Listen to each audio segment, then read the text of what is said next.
El passat cap de setmana la bona notícia esportiva ens arribava de la mà del club d'handbol Gavà, que ha aconseguit l'ascens a primera divisió nacional després de les fases d'ascens que van disfrutar a Canàries. Les celebracions per l'èxit s'han allargat durant tota la setmana. Aquest dijous, l'Ajuntament de la ciutat, amb l'alcalde al capdavant, van rebre la plantilla al complet, que va voler assistir a la cita amb la copa que els acredita com a equip acabat d'ascendir a aquesta primera divisió nacional. Després d'oferir la copa a la ciutat, l'alcalde Joaquim Balsera va lliurar al president del club, Joan Castanyera, una placa commemorativa en reconeixement d'aquest ascens. Durant els parlaments es va recordar la figura de Juan Argente, el president del club que va impulsar el projecte actual i que va morir ara farà un any. Després dels parlaments, l'alcalde i els integrants del govern municipal, entre ells el regidor d'Esports, van estar intercanviant impressions sobre com va anar la fase d'ascens i sobre el repte que suposa estar a la propera temporada a Primera Nacional. Els gavanencs han completat amb aquest ascens una molt bona temporada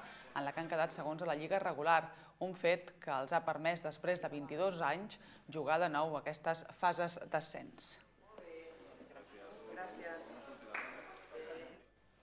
L'ascens ha estat un premi a la feina ben feta i a un projecte que aposta pels jugadors de la casa. El club també ha agraït el suport de l'Ajuntament i és que fins i tot el regidor d'Esports va estar present durant les fases per donar suport a l'equip.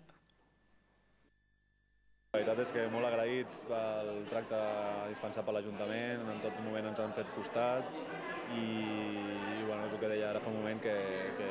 això valora que la feina que fem a nivell de club i a nivell d'entitat social de Gavà dona els seus fruits i té el reconeixement de l'Ajuntament i per nosaltres és molt important. Recordo el president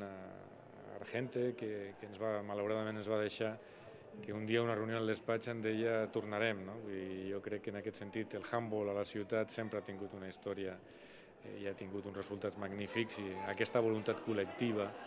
d'aquest equip, d'aquests equips, d'aquesta junta directiva, de la junta directiva anterior, ha fet que el handbol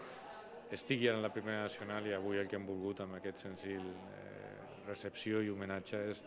recordar-los que la ciutat està amb ells i que ens sentim orgullosos d'aquest esforç que han fet. La veritat va ser un diumenge molt interessant, molt apassionant,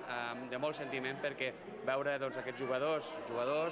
la directiva i també molts familiars que els hi van acompanyar, allò, el crit del plor, del sentiment, de l'alegria,